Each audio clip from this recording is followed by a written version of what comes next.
We are on the record with file number 22-186783, J.P. Morgan Chase Bank versus Marcus Campbell, date and time for pretrial appearances. Good morning again, Your Honor. Jim McCardle on behalf of J.P. Morgan Chase, P number is 82443. And your name, sir? Name for the record is, I am the authorized representative here on special appearance, the director and the beneficiary of the legal name of Marcus Campbell. Are you Marcus Campbell or not? I am. All right. Where are we on this file, gentlemen? Well, Your Honor, I filed a motion for summary disposition. I've received a notice from the court saying that this was a final settlement conference, but I was hoping that the court was going to take up my motion for summary disposition. I've not received an answer or any kind of a responsive pleading to my motion for summary disposition. There have been numerous filings by the defendant, virtually none of which I understand. So that's, as far as I'm aware, what the status of the case is. Mr. Campbell, did you receive his motion for summary disposition? I have sent a brief. I sent a brief to the courts. Sir, are you listening to me? Did you hear what I just said? No. I just answered. I sent the brief. I asked you if you received his motion for summary disposition. Yes, I have. Okay, so then I'll just calendar it. That's all. Is there anything else outstanding? Not that I'm aware, Your Honor. Anything else outstanding, Mr. Campbell? Yes, I do have something. I did respond to the courts and to the complainants.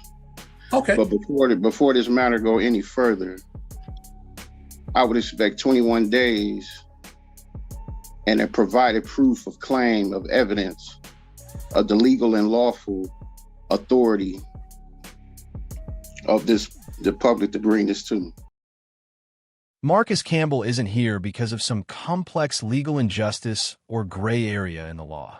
He's here because he's bought into the sovereign citizen fantasy so deeply that he genuinely believes words, titles, and paperwork tricks can erase real-world debt and real-world consequences. And today's video doesn't just show one case. It shows 3 separate cases across 6 hearings, all starring the same man, making the same arguments, and losing the exact same way every single time. What makes this fascinating isn't just that he loses, it's how he loses. He talks himself into corners, admits facts he shouldn't, contradicts his own filings, and hands victories to opposing counsel on a silver platter. So buckle up, because if you've ever wondered how sovereign citizen logic collapses in real courtrooms, this video is a masterclass in what not to do. Okay. Sir, you can file whatever motion you want. Right now, I'm going to calendar Mr. McCardle's motion for summary disposition. That if you say you filed an answer to it, we'll be prepared to go forward then. The motion for summary disposition, gentlemen, will be heard April 10 at 11 o'clock. We are going to call file number 22-186783, J.P. Morgan Chase versus Marcus Campbell, date and time for a motion for summary disposition. Could I have your appearances? Of course, Your Honor. Jim McCardle appearing on behalf of J.P. Morgan Chase.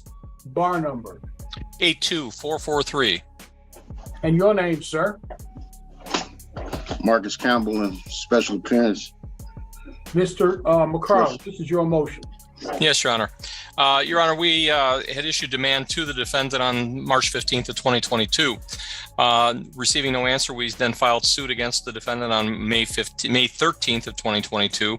Proof of service was finally obtained on September 26th of 2022. The answer was filed on November 14th of 22, and then we subsequently filed our motion for summary disposition on 12/15/2022. A series of responses, as it were filed, the last of which is a response to plaintiff's counter-defendant's motion to strike, in which the defendant has a number of things, but the chief among them, in paragraphs 5 and 6, the defendant agrees with our motion, the allegations in our motion, that he's in default, and that there is currently due and owing a balance of $18,610.79. And then he in paragraph 8 in our motion says defendant's answer fails to refute the obligation of the plaintiff. The response is defendant counter plaintiff agrees. However, defendant counter plaintiff's pleadings are not redundant, immaterial, impertinent, scandalous, or indecent in manner. So I'm not sure what that's supposed to mean. The upshot of this is, Judge, there's one other thing.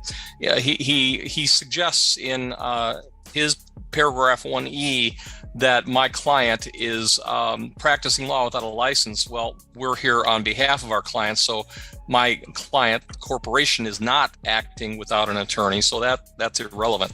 So basically, what I'm asking for is judgment in the amount of $18,610.79, in essence, because the defendant has agreed that he owes the money. And right out of the gate, we get the classic sovereign citizen opening move, the word salad identity shuffle. Authorized representative, special appearance, director, and beneficiary. All buzzwords, zero legal impact. This is one of the most common tactics sovereign citizens use, and it never works. Courts do not recognize this separation between a legal name and a living man. If you're standing in court answering to that name, congratulations. You are that person for legal purposes. Judges hear this script every week, and it immediately signals that the defendant is about to argue ideology instead of law. Notice how the judge doesn't debate philosophy, doesn't get dragged into semantics. They simply ask the only question that matters. Are you Marcus Campbell or not? Because once he answers yes, every single special appearance argument collapses instantly. Mr. Campbell, your response. I disagree, and I'll stand on my brief. And you stand on your pleadings. Okay. Which was All right, the court's prepared to move forward in this matter. This is a motion for summary disposition filed on behalf of plaintiff and notice for hearing today. Plaintiff's motion for summary disposition was filed on December 15th, 2022. Following that date, the court's register of action does not appear that any pleadings were filed by the defendant. Michigan Court Rule 2.116G4 is relevant here. A motion under sub-rule C10 must specifically identify the issues as to which a moving party believes there is no genuine issue as to any material fact. When a motion under sub-rule C10 is made and supported as provided in this rule, an adverse party may not rest upon the mere allegations or denials of his pleadings, but must, by affidavits or otherwise provided in this rule, set forth specific facts showing that there is a genuine issue for trial. If the adverse party does not so respond, judgment, if appropriate, shall be entered against him or her. No response was filed to the plaintiff's motion for summary disposition. However, in his earlier pleading, which is really not relevant because they were not, once again, filed in response here, the defendant admitted that he owed the money. So that's going to be it. Court finds there is no genuine issue of material fact. Plaintiff is entitled to summary disposition as prayed for under MCR 2.116C10. Mr. Campbell, you have an absolute right to appeal my decision. That appeal must be perfected in 21 days of today in the Wayne County Circuit Court. We are on the record. We're calling file number 2219838. The file is entitled Portfolio Recovery Associates versus Marcus Campbell. Your appearances. Yes, good morning, Your Honor. Michael Kirshenheiter for the plaintiff, P75722. And what is your name, sir? Marcus Jamel Campbell in special appearance for. In special appearance for what, sir? You filed an answer here. All right. Marcus Jamel Campbell, special appearance. This is where sovereign citizen logic really starts to unravel. Marcus demands proof of claim, lawful authority, and a 21-day waiting period like he's invoking some secret legal cheat code. But here's the reality. Discovery is not something you just demand verbally in open court. It requires a properly filed motion that follows court rules, deadlines, formatting, and service requirements. None of that happened here. Judges don't deny these requests out of spite. They deny them because they aren't legally recognizable. And the irony is brutal. Sovereign citizens constantly accuse courts of ignoring procedure, while simultaneously refusing to follow any procedure themselves. You can hear the judge steering this back to reality. File a real motion, respond to what's actually pending, and stop trying to derail the process with made-up rules. First thing I want to know is Mr. Kirschenheiter has filed a motion for summary disposition. Did you receive that motion, Mr. Campbell? I'm not sure if I have, but I'm wondering if you all have my paperwork. I'm not sure if I did. I have a motion filed by Mr. Campbell. My question is, did Mr. Kirschenheiter, did you receive his motion? I perceive so. Okay, so you got the motion for summary disposition filed by the plaintiff. Mr. Kirschenheiter, did you get the motion filed by the defendant? Your Honor, I'm not exactly sure what we received. It just says brief and memorandum of law. Yep. Okay, that's fine. We have that. Now, Mr. Yes. Campbell, my question Yes, to you is that your answer to the motion for summary disposition? Yes, it is. That is your answer. Right. Okay, so then neither side wants any discovery, and all I need to do is calendar your motion. Is that what you're both telling me? Yes, as long as Okay, here's what we'll do. The court will calendar for May 1st at 11 o'clock, plaintiff's motion for summary disposition. We will receive Mr. Campbell's pleadings denominated brief and memorandum of law and proof of service as the answer to that motion. This is 22-198398, Portfolio Recovery Associates versus Marcus Campbell. Date and time for a motion for summary disposition. Could I have your appearances? Good morning, Your Honor. Jeff Werber, P67124 on behalf of the plaintiff. And what is your name, sir? Marcus Campbell in special appearance. Mr. Werber. Yes, Your Honor. Today's the date and time set for plaintiff's motion for summary disposition pursuant to MCR 2.116C9 and C10. This was a Care credit card issued by Synchrony Bank. It was opened up on November 29, 2018. As the invoices attached to the motion reflect, the last payment made on this account was June 30th, 2021. At the time of charge-off, it left a balance of $3,171.94, the exact amount the plaintiff filed the lawsuit for. Those monthly invoices were all mailed to the defendant at his current address, which he placed on his answer and his response to the motion for summary disposition. Defendant made payments on this account for almost 3 years and has not shown that he ever objected to those monthly invoices that he received in the mail. He filed a general denial answer and a lengthy response to plaintiff's motion, but neither provide this court with the genuine issue of material fact or a true defense to this motion. So plaintiff requests that the court grants its motion for summary disposition today. Mr. Campbell, Yes. your response, sir. I sent a brief regarding the denial. Yes, the No. court had the opportunity to read your brief, and I thought it was an interesting set of matters that you set forth here. This right here is the sovereign citizen paradox. They believe delaying the process somehow weakens the case against them. In reality, delay almost always works against the defendant. Interest accrues, records stack up, and procedural defaults pile on. The longer this case dragged on, the more opportunities Marcus had to properly respond, and the more damaging it became when he didn't. Courts don't forget timelines. Judges see patterns. And when a case stretches over years with no legitimate defense raised, summary disposition becomes inevitable. Delay doesn't create leverage, it removes it. And once the judge reaches that conclusion, the ending is already written. But I'm prepared to rule on this matter. Is there anything else you want to say in addition to what was filed? Right. I have not contracted with them, and I do not wish to contract with them now. I just want to make sure that the brief is on the record, though. I see your brief and memorandum of law and proof of service. Yeah. So all of that is on the record. I see it's That's all I- filed here, and I see Yes, sir. all. That's all I need to know. I know, for example, that you cite federal rules of civil procedure. I Right. note, for example, that you cite 28 USC 2403. I Mhm. further note, you cite MCR 2.614. Okay, I'm prepared to rule. Yeah. Having had an opportunity to read the pleadings both by Mr. Werber and by Mr. Campbell, the court is satisfied that there is no genuine issue of material fact. The motion for summary disposition under MCR 2.116 C10 will be granted.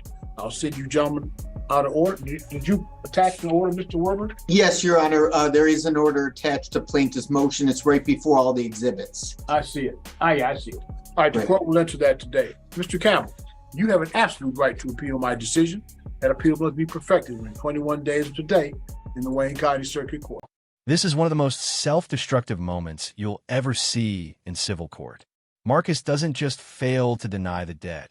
He effectively confirms it. Courts don't require dramatic confessions. Admissions can be subtle, buried in pleadings, or implied by what you don't dispute. And that's exactly what happens here. When a defendant fails to refute material facts, especially the amount owed, the court treats those facts as uncontested.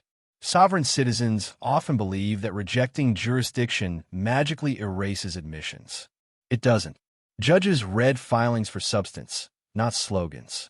And once those admissions are on the record, summary disposition becomes a procedural formality. This is case number 22196913. This is Capital One versus Marcus Campbell. The matter is before the court set for a status and scheduling conference. And I'm looking for Marcus Campbell.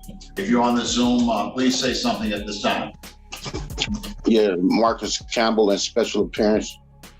All right, thank you, Mr. Campbell. All right, today is the date and time set for a scheduling conference regarding this matter. It appears that this is a complaint wherein the plaintiff claims that there is a total amount of $1,874.21 that's owed as a result of a Capital One bank account in this matter. All right, and I received an answer that was filed in this regard, and it appears that the answer is a general denial of any claim of obligation regarding the indebtedness. Counsel, has there been any opportunity for the parties to talk about whether or not this matter could be resolved? Your Honor, I've not spoken with Mr. Campbell today. Based on some documents that he filed and sent to our office, I don't believe it will be helpful to speak as far as getting it resolved. My office will be filing a motion for summary disposition. Right. Anything you wish to say at this time, Mr. Campbell, regarding whether or not there is a prospect of resolution in this matter, sir? No, sir. I just want to be sure that my proof of service, my brief, and my fee schedule is on the record. That's all I need. This is where the law finally slams the door shut. The judge walks through Michigan Court Rule 2.116 step by step, explaining exactly why summary disposition applies. No response, no evidence, no genuine issue of material fact. That's the ballgame. And notice something important. The judge still protects Marcus's rights by clearly explaining the appeal window. This isn't a hostile court. This is a patient court applying rules exactly as written. Sovereign citizens love claiming bias, but moments like this show the opposite. The system works, just not for arguments that ignore reality. All right. What I've received, and I've received your answer to the complaint in this matter, as I've indicated previously. That was filed with the court on March the 10th, and that answer sets forth a 23 count response, and then it sets forth affirmative defenses items 1 through 9. That's what the court has received. All right, I am going to set this up on a schedule, allowing the parties to engage in the practice of discovery, that is to request any information that you may need from the opposing party in writing, and that information will be turned over. This process also allows for the submission of interrogatory sets of questions. It allows for requests to admit and other items of discovery that may be allowed under the court rules. Accordingly, I'm going to put this on a 60-day schedule with the return date in this matter set for the 13th of June, 6/13, 23. Defendant in this matter, Marcus Campbell, or anyone representing Mr. Campbell. If you're on the Zoom, please say something at this time. The matter is set on for 9:30 a.m. It is now approximately 9:39. Let me ask you, counsel, have you had any contact with Mr. Campbell? Any response to the motion for summary disposition? Update me on any information that you may have at this time. No, Your Honor, no response to the motion and no contact from defendant. Defendant has failed to appear. Moreover, in reading the motion and the issues raised thereby, as well as the predicated history of this these particular transactions herein, I don't see that there is a genuine issue of material fact in this matter, and that defendant, I have to conclude that the plaintiff is entitled to judgment as a matter of law. Moreover, I do not see where a defendant has raised a valid defense to the claim. And so the motion for summary disposition will be granted at this time.